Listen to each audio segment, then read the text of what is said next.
올 한 해를 돌아보는 연말기획 순서입니다. 안타깝게도 올해 광주교육의 신뢰는 한없이 추락했는데요.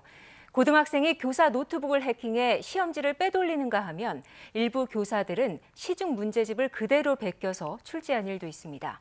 반복되는 문제의 원인과 각종 사건, 사고에 대한 교육청의 후속 조치를 취재했습니다. 김혜정 기자입니다. 4년 전 행정실장이 학부모에게 시험지를 유출한 광주의 한 사립고에서 지난 7월 시험지가 또 유출됐습니다.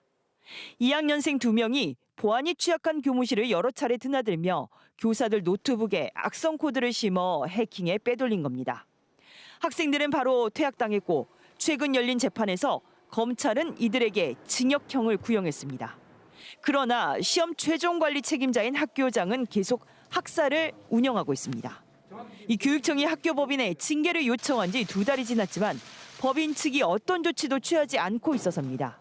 이 앞전에 터진 사건이 훨씬 더 좀 컸지 않습니까? 예, 그 사안을 처리하는 데 있어서 징계를 제대로 다루지 않은 점 등이 계속 이러한 사립학교 비위 등을 일어나더라도 반복될 수밖에 없는 악순환으로 거듭나는 것 같습니다. 지난 9월 다른 사립고에서는 국어 독서 시험 문제 절반이 인터넷 사설 문제은행에서 똑같이 출제됐고 최근 또 다른 사립고에서는 물리 과목 중간 기말고사 시험 문제 대부분이 누구나 시중에서 쉽게 구할 수 있는 EBS 수능 문제집에서 그대로 출제되기도 했습니다. 지난 3년 동안 광주 지역 고교 68곳에서 재시험이 치러진 건수는 200여 건 안팎. 올해 1학기 재시험 건수만 117건으로 전체 고등학교의 72%에 달하는 49곳에서 재시험을 치렀습니다. 최근 재시험 비율이 높은 까닭은 교사 수는 그대로인데 선택 과목 수가 증가해 교사 1명이 출제해야 하는 문제 수가 현저하게 늘었기 때문입니다.